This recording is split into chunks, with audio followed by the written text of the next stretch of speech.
Olá pessoal, bem-vindos ao nosso curso de Mecânica dos Solos 1, semestre de 2021.1.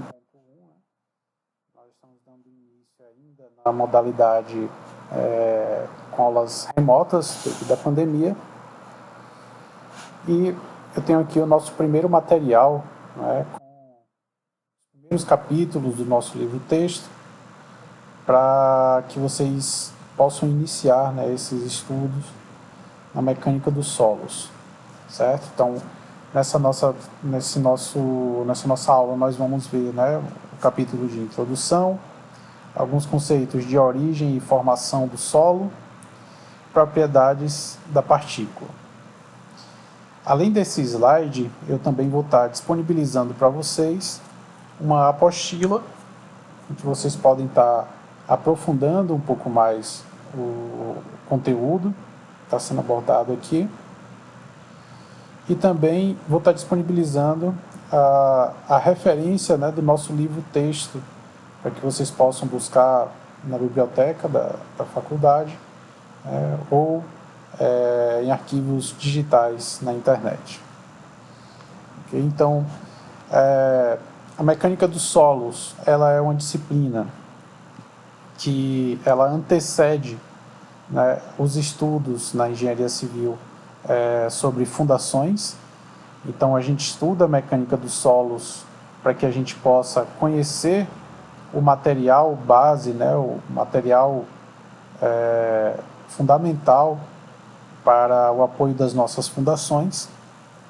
Então, por isso, né, a importância de se estudar essa disciplina de mecânica dos solos. Basicamente, nessa primeira disciplina de solos, né, de estudo de solos, nós trabalharemos, né, com índices físicos, né, os índices físicos, né, do solo, e também os estudos sobre granulometria. Ou seja, nessa primeira disciplina nós estamos preocupados, né, em caracterizar o solo com relação às suas características físicas. Na disciplina de solos 2, vocês verão, né, no semestre seguinte, vocês verão então alguns conceitos de tensões, né, vocês estudarão como as forças são distribuídas, né, ao longo do solo, quando aplicada uma carga sobre ele. Bom, vamos aqui então para o nosso primeiro slide.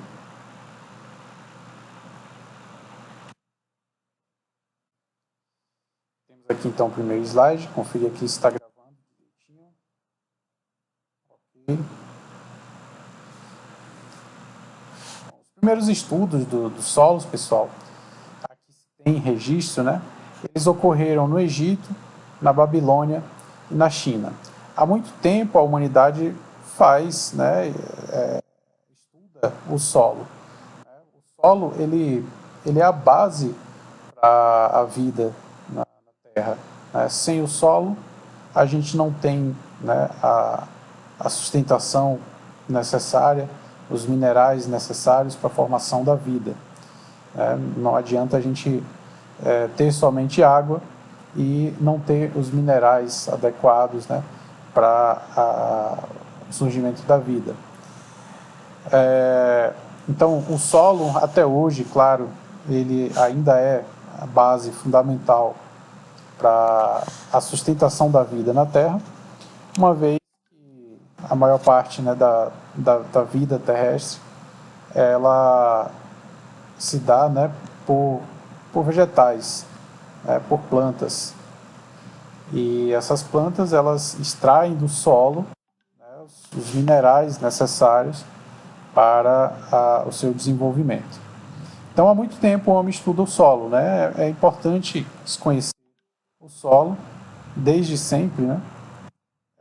Para que a gente possa estar cultivando, para que a gente possa estar edificando, né? Então, não apenas a gente estuda o solo não apenas para construir sobre ele, mas a gente estuda o solo também para extrair dele, né, o nosso alimento.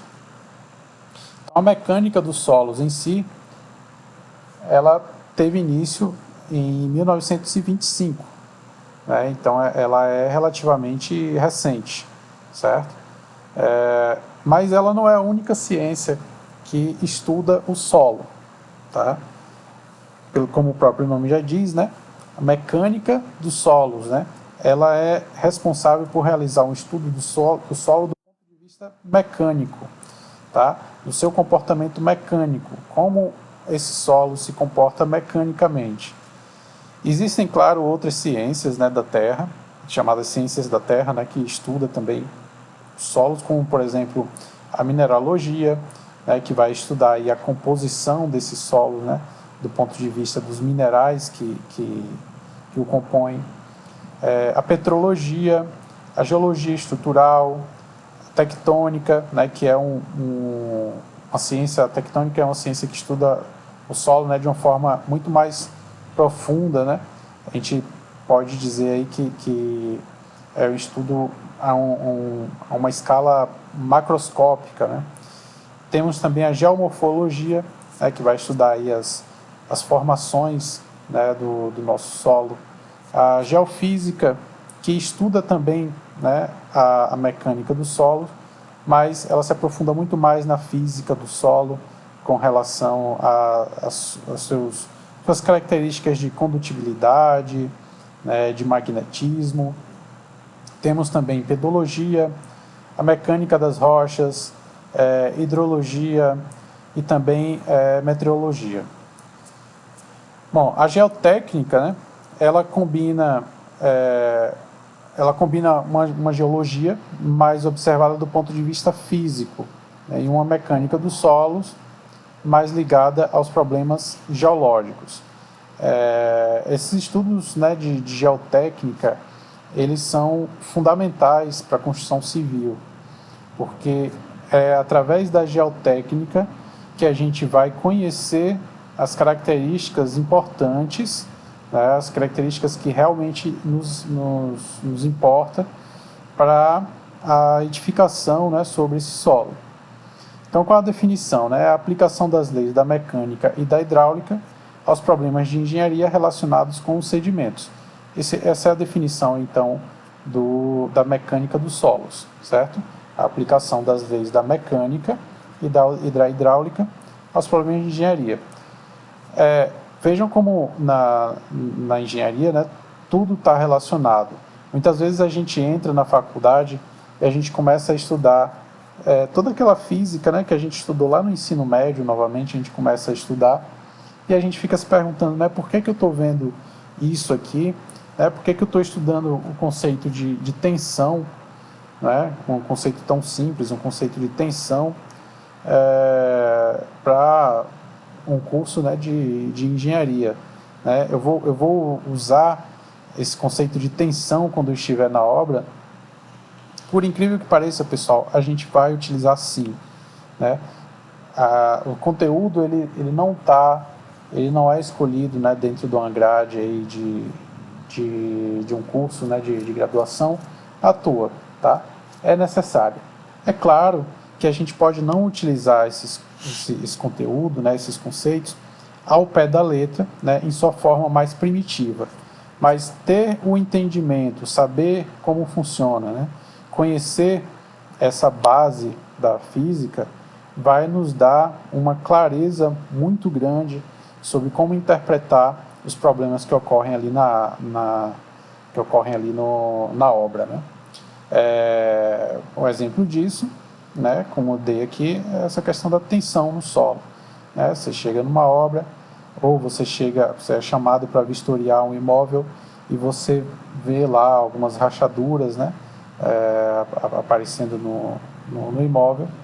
E, obviamente, que você pode não necessariamente calcular a tensão que está sendo aplicada no solo, mas se você conhece esse conceito, se você estudou esse conceito de tensão, automaticamente, né, você já vai saber interpretar o que está acontecendo com aquela edificação, vai saber, né, que a tensão que o solo está absorvendo, né, ou melhor, a tensão que está sendo aplicada sobre o solo, ela é superior àquela tensão que o solo admite, né, receber. E aí, por isso, ele deforma e, em consequência, a gente vai ter o surgimento de rachaduras, né, de trincas, rachaduras, fissuras nas edificações. Tá? Então, vejam, né, é a aplicação das leis da mecânica. Então, olha só, a gente estuda física, a gente estuda mecânica, né, a gente estuda mecânica, dinâmica, né, lá em Física 1, Física 2. Para quê? Para que a gente possa ter agora esse conhecimento, né, base para estudar solos. E aí a gente estuda solos para que a gente possa ter o conhecimento base para estudar fundações. Né? E aí sim, em fundações a gente já tem algo prático, diretamente aplicado à engenharia. Tá? Então, estudar mecânica dos solos é aplicar as leis da mecânica e da hidráulica, né, ao solo com relação aos problemas de engenharia.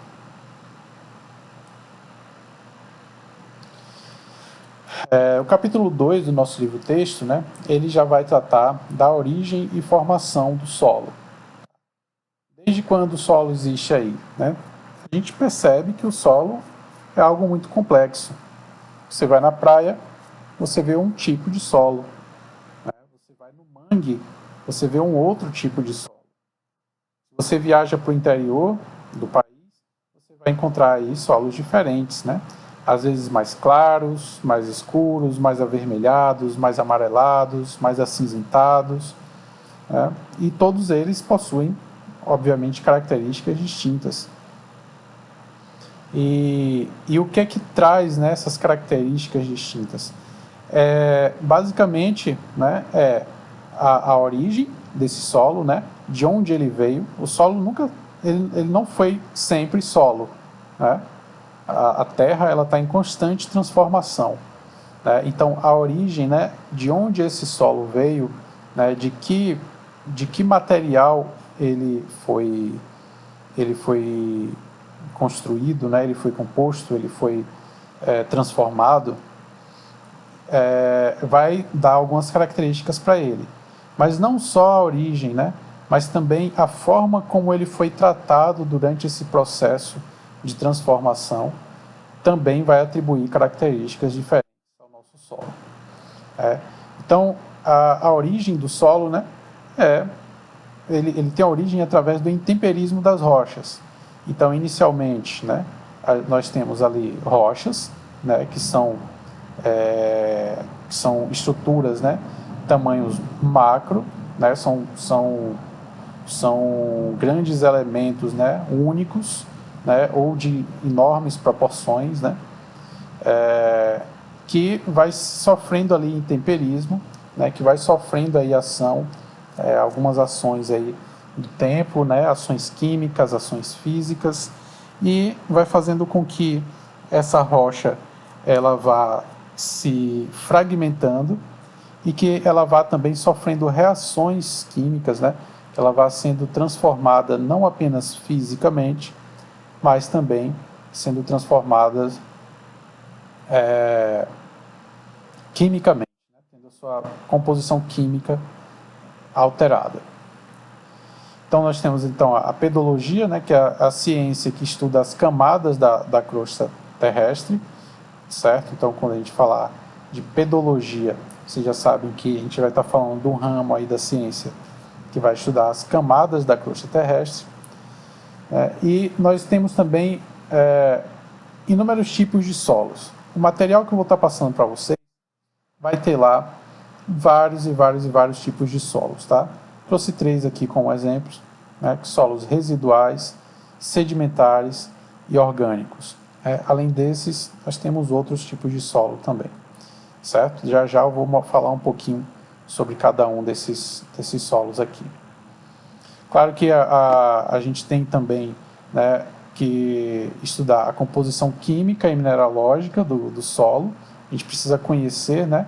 Isso também vai trazer características diferentes para o nosso solo. Qual é o elemento químico, ou quais são os elementos químicos que compõem a menor partícula que o meu solo é composto. Né? ele é feito basicamente de quê? Né? De silício, né? Ele é ouro, ele é prata, ele é talco, né? Existem aí elementos, né? E também uma mistura de elementos que vai fazer o nosso solo ter características distintas, tá? Então, a composição química e mineralógica do solo também ela é importante, né, para que a gente tenha, né, um entendimento melhor das características do solo. E aí nós podemos ter solos, né, solos grossos, tá? Os solos grossos, pessoal, são solos que basicamente são formados, né, por silicatos, por óxidos, por carbonatos e por sulfatos, tá? Enquanto os solos mais finos, tá? Então as partículas mais finas, elas têm uma composição, né, de caulinitas, montemorilonitas e ilitas, tá? Basicamente aí silício e alumínio, certo? Então, para a gente ter esse entendimento, né, da composição, né, química e mineralógica dos solos. Então aqui, voltando então, né, para a composição, a formação do solo. Eu trouxe aqui essa figura aqui da geografia lúdica, que ilustra, né, o processo, né, de formação do solo.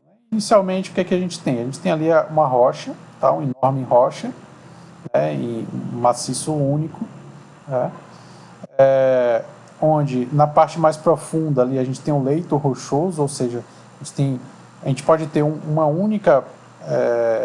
único elemento ali, né, rochoso. Fisicamente falando, a gente pode falar, né, como sendo uma única partícula enorme, né, ou várias partículas enormes, né, uma composição ali, um conglomerado de várias rochas muito grandes. Isso a gente chama de leito rochoso. Com o tempo, né, com a ação do tempo, a região mais superficial, né, desse leito rochoso, né, dessas rochas, ela vai sofrendo aí intemperismo e a gente começa a ter, então, nessa parte superficial, uma rocha em desintegração, tá? Então, o leito rochoso ele vai começar a se desintegrar. Então, aqui na segunda figura, o que nós temos, né? Nós temos aqui no fundo o leito rochoso, aí nós temos aqui no meio já, né, a matéria-prima, né, ou seja, a rocha em desintegração. Aqui na superfície a gente vê, né, que a rocha ela já sofreu ainda mais processo de intemperismo, né? As partículas elas vão ficando cada vez mais finas, cada vez menores, né? As rochas, os pedaços de rochas ali vão tendo unidades cada vez menores, e aí a gente tem ali essa redução do tamanho das partículas, ela favorece ao surgimento aí de matéria orgânica, né? Porque aí você vai tendo a possibilidade de acúmulo de água, né? Como as partículas são menores, então os minerais eles se tornam mais disponíveis para a matéria orgânica que vai se formando ali em cima, né? Então o crescimento dessa matéria orgânica ele também acaba contribuindo para o processo de desintegração. Então é uma bola de neve, né? Porque a desintegração da rocha favorece o desenvolvimento de material orgânico, enquanto o material orgânico também vai favorecer a desintegração da rocha. Então isso acelera, né, o processo de intemperismo. Né? De que forma? Bom, as raízes, né, das plantas elas vão adentrando nas rochas e aos poucos, né, essas raízes ao adentrarem, ao ocupar os espaços, ela começa a fragmentar as rochas. Né? Por outro lado, quando a presença, né, dessa matéria orgânica ela gera também a presença de outros elementos químicos, né, alguns ácidos, alguns elementos químicos que vão interagir quimicamente com o material da rocha e também vai realizar aí processo de intemperismo, né? Então, aqui na terceira figura, né, a gente já tem o que a gente chama aí de formação do horizonte A, né?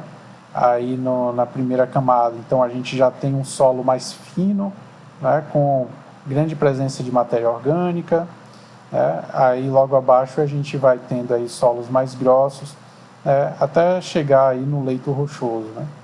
E na última imagem aqui a gente tem os horizontes, que vocês já devem ter estudado lá em geologia, né? Na verdade, antes de estudar solos, a gente estuda geologia. Então, aí na última imagem a gente tem aí o horizonte A já formado, né, com bastante matéria orgânica, um solo bastante fino, com ação antrópica, né? No horizonte B a gente tem aí solos mais pobres em matéria orgânica, né? Porém ainda solos que são finos, né? Finos no sentido de serem partículas pequenas, tá? E não naquela classificação lá entre solos grossos e finos. Então são partículas menores. E aí a gente segue, né? Quanto mais a gente vai se aprofundando, né, mais primitivo vai ficando o nosso material e a gente vai se aproximando então do leito rochoso, né? Então o solo desenvolvido ele vai conseguir ali sustentar uma vegetação densa. Então, quando a gente vê superfícies, né, muito rochosas, né, com afloramentos rochosos, a gente vê que a vegetação naquela região, normalmente ela não é tão densa.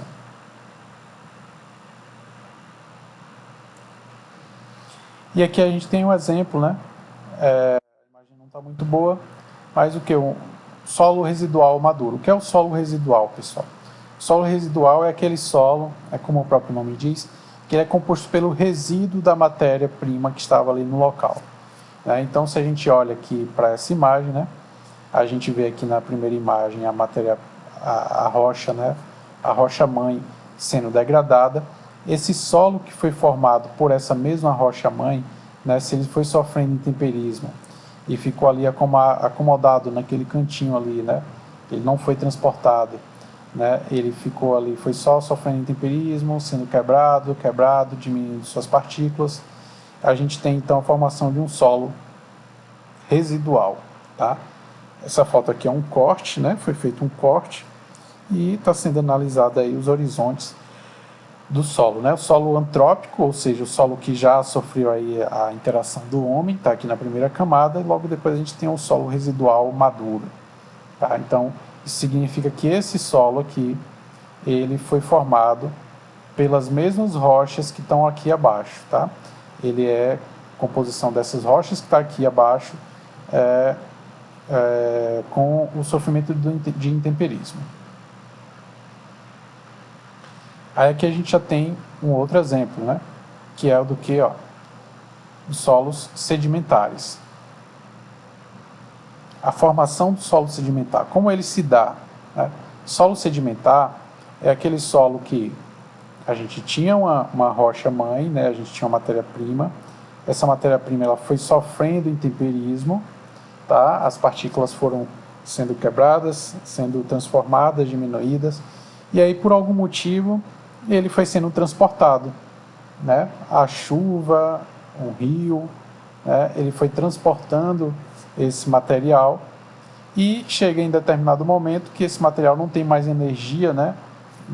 Para continuar se deslocando, e ele sedimenta em um local. Então aqui a gente está vendo o processo, né, de formação de um solo sedimentar.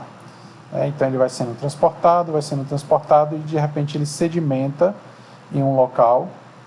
Então esse local que ele sedimenta não necessariamente tem as mesmas características, né, de sua rocha-mãe, e aí ele vai sedimentar ali naquele local e a gente tem então a formação do solo sedimentar, tá? Por fim, aqui a gente tem um solo orgânico.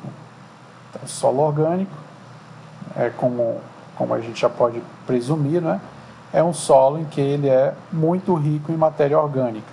Normalmente são solos assim, de cor escura, tá? Essa cor escura aqui no solo, ele indica a grande presença de matéria orgânica, tá? São solos aí que, estruturalmente falando, eles não são muito bons, né, do ponto de vista de resistência a tensão admissível, possui muitas raízes, muitos vazios, né? Então, esse é um dos motivos que a gente descarta o primeiro metro de solo quando a gente está realizando uma sondagem, né? Quando a gente quer fazer uma fundação. Porque esse primeiro metro de solo ele tem muita influência aqui de matéria orgânica, e essa matéria orgânica não é favorável para a implantação, né, de fundações. Vejam então, né, que as características do solo, quando a gente fala de solo voltado para a engenharia civil, né, a gente pensa aí em determinadas características como sendo de solo ideal. Já quando a gente vai pensar lá na engenharia agronômica, né, as características ideais são quase sempre contrárias, né, àquelas características que a gente espera na engenharia civil. Ou seja, né, em resumo, um solo bom para construção é um solo ruim para plantação e vice-versa. Aqui ainda no capítulo 2, né, a gente tem uma representação da formação da ligação química, né, de silício e alumínio nas caulinitas, nas montemorillonitas e nas ilitas, né. Só uma representação de como esses átomos, né, eles se organizam para formar então esses minerais, né, que são chamados minerais argílicos, né, porque ele tem granulometria muito fina, certo? Então são solos finos.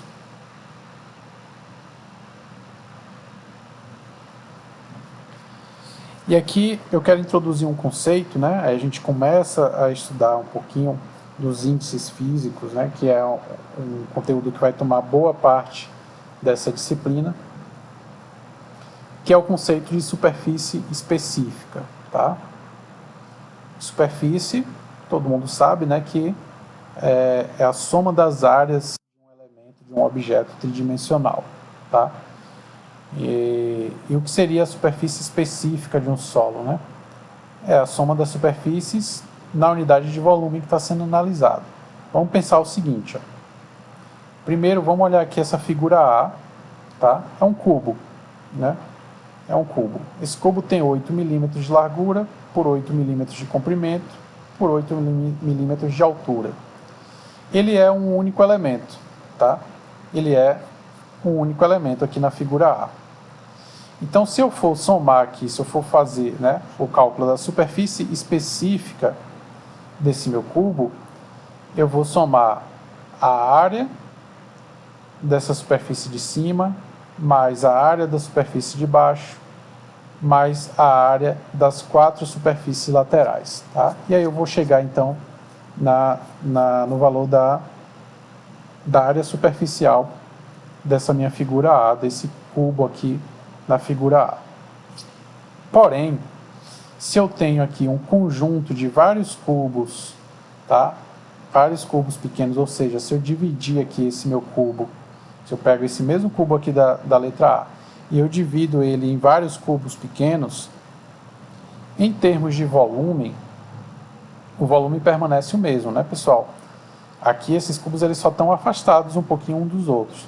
Mas se eu encostar todos eles uns nos outros novamente, eu vou continuar tendo aqui um conjunto, né, de objetos que vai ter 8 por 8 por 8 por 8. Porém, aqui agora eu tenho diversas partículas. Tá? Eu tenho diversas partículas. Então, o meu volume total ele não mudou, mas a área superficial ele vai mudar. Tá? Porque além da soma das áreas dessas faces de cima e das faces daqui de baixo, eu vou ter também a soma das áreas das faces que estão aqui internas, né, a essas partículas aqui, internas a essa geometria aqui, né, desse cubo. Ou seja, a figura B, ela tem uma área superficial muito maior do que a figura A, certo? Então, a superfície específica, ou seja, a área superficial em relação ao volume, na figura B, vai ser maior do que na figura A. Então, quando a gente falar de superfície específica, olha o conceito. é a soma das superfícies na unidade de volume. Se a unidade de volume aqui é a mesma, ó, né, a gente tem aqui um volume de 8 por 8 por 8, a unidade de volume é a mesma, mas a superfície aumentou, então essa relação de superfície dividida pelo volume, ela também vai aumentar, certo? E é isso que acontece com o solo. Quando você chega ali e pega, vamos pensar aqui um copo descartável, né? E você enche esse copo descartável com brita, tá? Se você somar, né, a superfície de todas as britas que cabem dentro desse copo, você vai encontrar um valor de uma área, né? Você vai dizer ali que você encontrou um total de X metros quadrados de área superficial. Agora, se você pega esse copo descartável e enche ele, né, esse mesmo copo descartável, você enche agora com grãos de areia da praia, ou seja, com areia da praia, aí é claro que a área superficial das partículas que estão ali dentro desse copo vai ser muito maior do que a área superficial das partículas de brita, né, que você mediu agora há pouco, né? Tão grande que seria impossível, né, humanamente impossível, a gente medir de fato, né, a área de grão por grão, tá? Bom, isso aqui eu estou representando em cubos, né, para que a gente tenha um entendimento didático do que se trata a superfície específica, né? Claro que o solo ele não tem esse formato cúbico aqui, bonitinho, né, certinho. O grão do solo ele tem um formato muito mais irregular.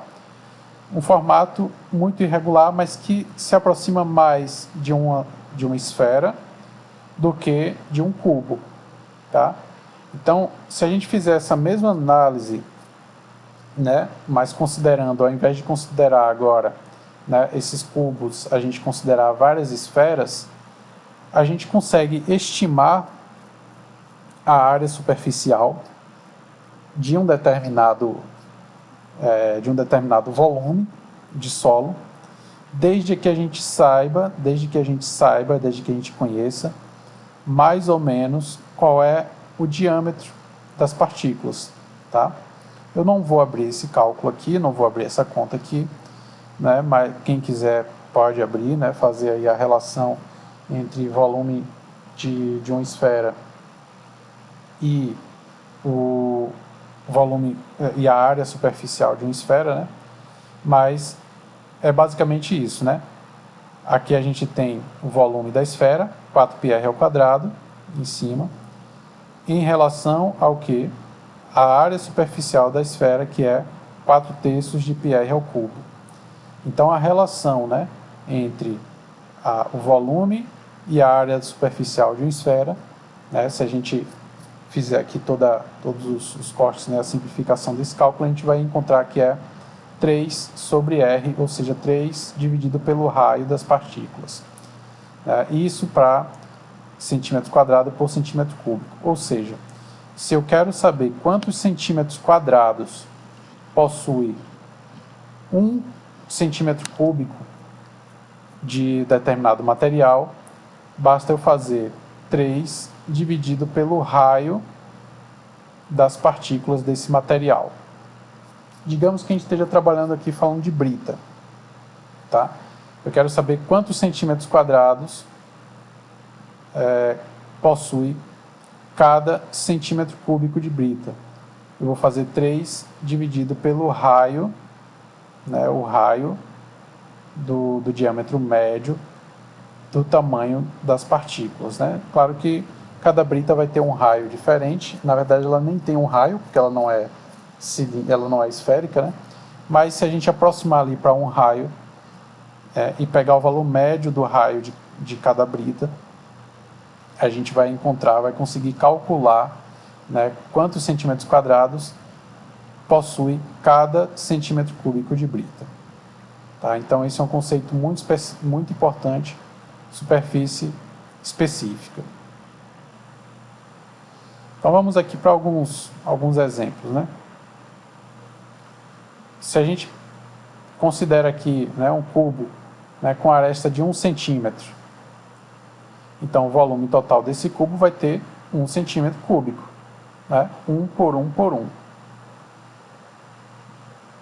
E se a gente considera que ele é um elemento único, né, ele é um elemento único, né, a minha partícula, ela tem 1 por 1 por 1, ou seja, eu tenho um único cubo. Então a área total da superfície vai ser de 6 centímetros quadrados. Né? Então a relação entre a minha área total e o meu volume vai ser de 6 vezes 10 a 0, ou seja, de 6 centímetros quadrados para cada centímetro cúbico desse material.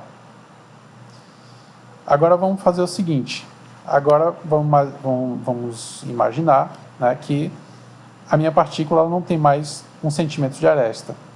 A minha partícula, né, a minha partícula, seja de solo, de brita, seja lá o que for, ele tem agora 1 milímetro, tá? Tem agora 1 milímetro, ou seja, 10 a menos 1 centímetro.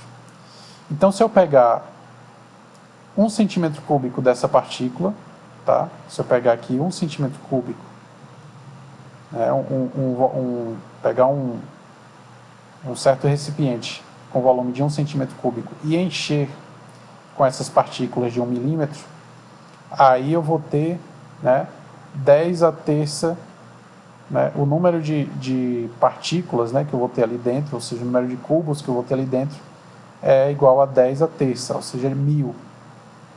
Né? Então vou ter 1000 partículas dentro desse mesmo volume aqui. Essas 1000 partículas, né, ela vai ter uma área total de 60 centímetros quadrados. Então a superfície específica vai ser de 6 vezes 10 elevado a 1, né, ou seja, de 6 vezes 10 centímetros quadrados por centímetro cúbico. Tá? Então vejo que a superfície específica ela vai aumentando, né? Ela vai aumentando. Aí agora, se a gente for diminuindo cada vez mais, ó, se eu estou diminuindo a aresta, é como se eu estivesse diminuindo o tamanho da partícula. Vamos pegar o caso mais exagerado mesmo aqui da situação, que é uma partícula de 0,001 milímetro, ou seja, 10 a menos 4 centímetros. Se eu encho um recipiente de 1 centímetro cúbico com essas partículas, olha quantas partículas vão caber dentro desse mesmo volume. Ó. 10 elevado a 12. Um número muito grande de partículas. E aí agora, a área total, né, das superfícies que cabe aqui dentro vai ser de 60.000 centímetros quadrados. Né?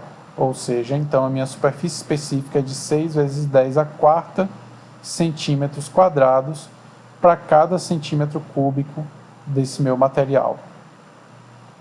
Aí eu trouxe aqui embaixo alguns exemplos, né, para vocês. Né? Superfície específica para minerais argílicos, né? Os que nós vimos ali, caulinita, ilita e montemorilonita. A caulinita, ela tem, ó, isso aqui é só a conversão de unidade, tá, pessoal? Ó, metro quadrado e grama. Né? Metro quadrado é unidade de área e grama é unidade de massa. Aqui a gente pode converter essa unidade aqui de volume para unidade de massa também. Então, ó, 1 grama de caulinita tem 8 metros quadrados de superfície. Né? Parece estranho, né? Mas vai ficar mais estranho ainda. 1 único grama de ilita possui 80 metros quadrados de superfície.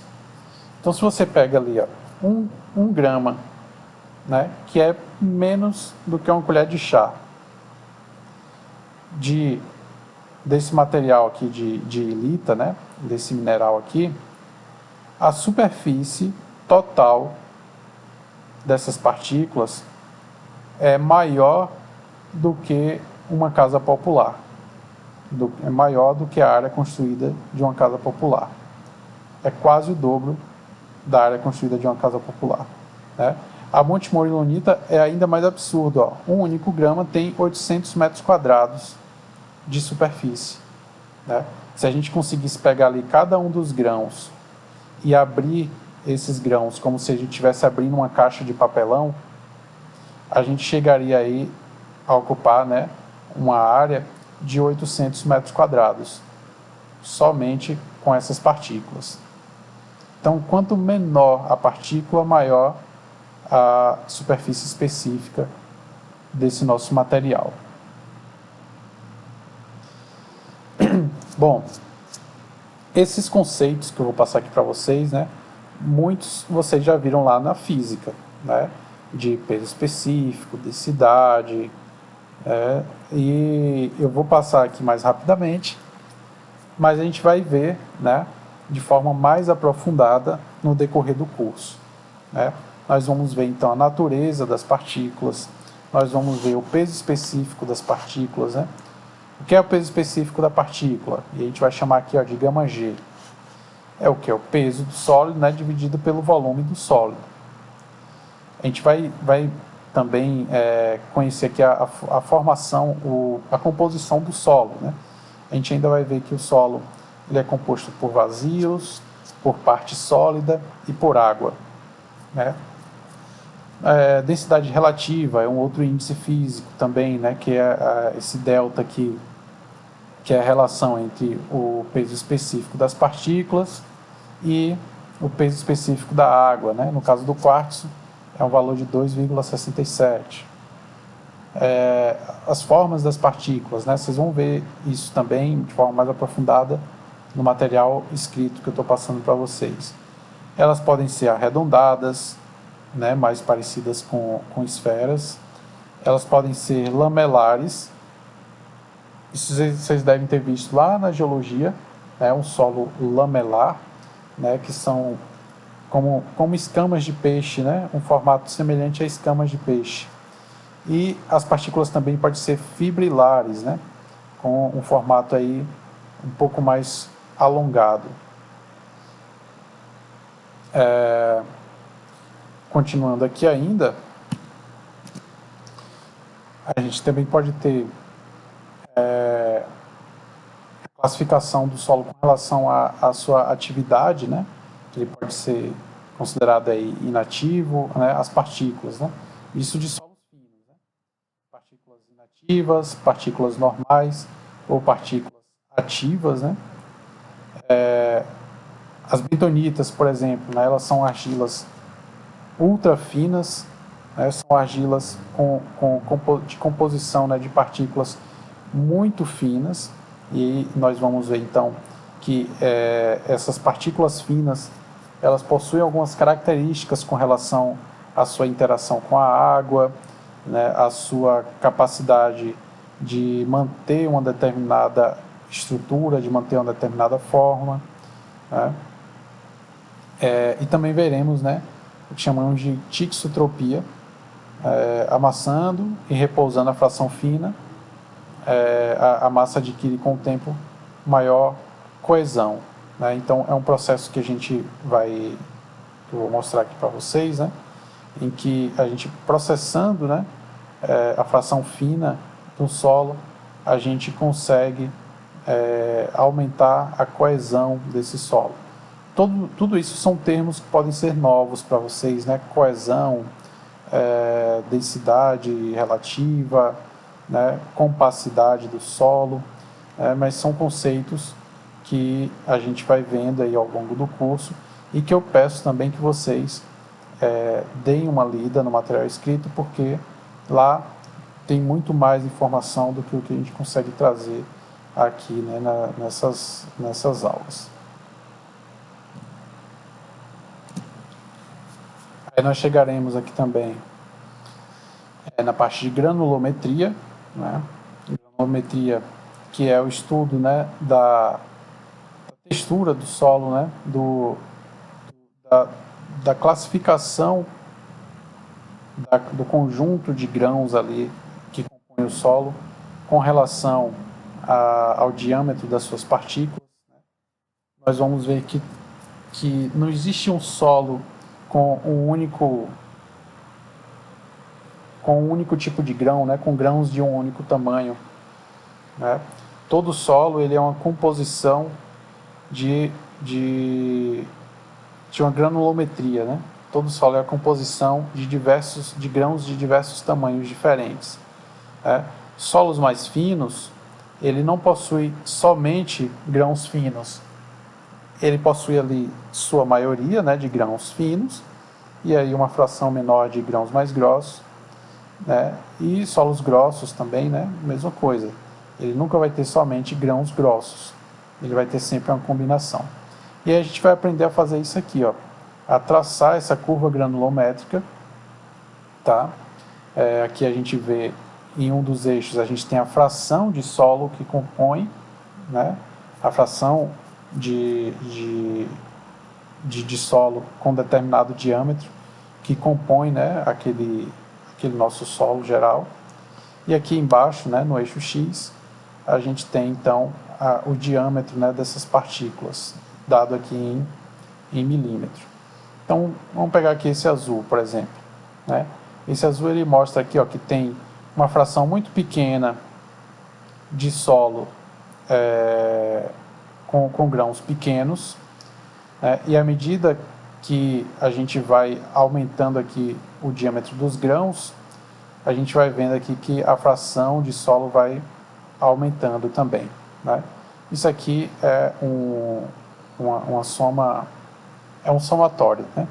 Essa linha aqui é composta por um somatório. Então a gente tem aqui o desenho, né, de um solo, né, bem graduado aqui em azul, né? Na letra C, o solo em vermelho, né, já é um solo uniforme, né?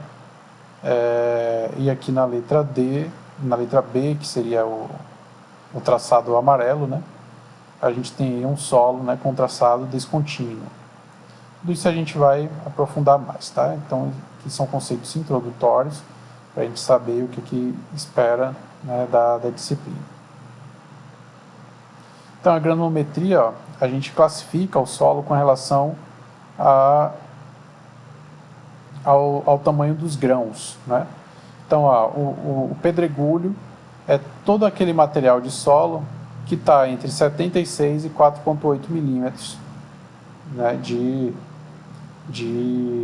diâmetro, tá? Então, se a gente pegar uma peneira de 4,8 milímetros, tudo que ficar retido nessa peneira a gente chama de pedregulho. Já a areia, né? A areia ela vai de 4,8 a 0,05 milímetros, né? Ou seja, se você passou o solo aqui na peneira de 4,8, né? Aí pegou tudo que passou e passa novamente numa peneira de 0,05. O que ficou retido na peneira de 0,05 e o que passou, né, na peneira de 4,8 a gente chama de areia. A mesma coisa para o silt e para a argila, né? Sendo que a argila é todo o material, né, toda a fração do solo com diâmetro, né, inferior a 0,005 milímetros. Então, muito fino, né? Então, vejam que as argilas, né, elas são muito mais finas do que as areias. E aí a gente tem, então, a curva granulométrica, né? Como falei para vocês, ele pode ser bem granulado, bem graduado, né? Uniforme, de graduação aberta. O que mais que a gente pode ver aqui? Esse conceito aqui, né, de diâmetro efetivo, coeficiente de uniformidade, eu já vou deixar para passar para vocês quando a gente estiver aprofundando, né, mais no assunto, para poder não sobrecarregar, né, vocês de informação, e também para que a gente tenha aí um pouco mais de prática no sentido de exercícios, antes de entrar com novos conceitos. E por fim, pessoal, né, para finalizar aqui nossa aula de hoje, vou mostrar para vocês aqui, né, tamanhos de peneira padrão, né? Eu falei aqui para vocês que a granulometria, né, classifica o solo aqui com relação ao diâmetro, né, desse solo, das frações que passam aí nas partículas, né? solo. Mas como é que a gente consegue separar essas partículas, né, em função aí do diâmetro dos seus diâmetros? É através de peneiras, né? Aí a gente tem peneiras de classificação padrão, né? A gente também vai ver um pouco mais. Se a gente tiver a oportunidade ainda esse semestre, a faculdade possui um conjunto de peneiras, eu acho que possui, não tenho certeza. No laboratório a gente pode tá indo até o laboratório, se a gente ainda for permitido, né, esse semestre, a volta de atividades presenciais. Mas vocês vão ver lá que existem, né, peneiras de número 200, 140, 120, peneira 100, 80, né, e aí a gente vai diminuindo aí essa numeração. Então são peneiras padrões, certo? Então, por fim, né,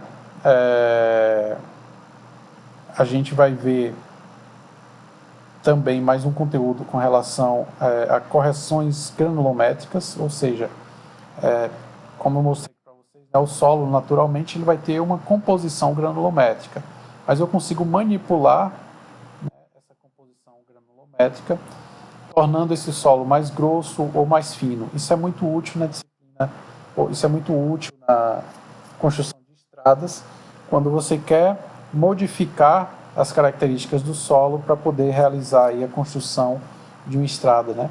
Quando você vai fazer um aterro também, isso é importante, é você saber misturar os solos para obter as características que você espera. Então, a gente faz, né, um estudo do solo natural, entende como é que aquele solo é composto, e aí a gente pode fazer uma composição granulométrica, né, a gente pode fazer ajustes, né, na curva granulométrica do solo para trazer aí mais resistência, mais impermeabilidade, né, diversas características distintas. Tá bem? Então a gente fica por aqui hoje. Peço para vocês que vocês deem uma lida no material que eu estou encaminhando em anexo junto com essa aula. Tá? E qualquer dúvida que surgir, vocês podem estar entrando em contato, né? Podem estar mandando mensagens no WhatsApp, mandando e-mail, né? Às vezes demora uns 2 ou 3 dias para responder, né? Por conta das demandas extra ensino, né? Mas vou estar atendendo a todos aí, né, na medida do possível, sempre que vocês mandarem as dúvidas de vocês, ok? Então, um grande abraço a todos e até a próxima aula.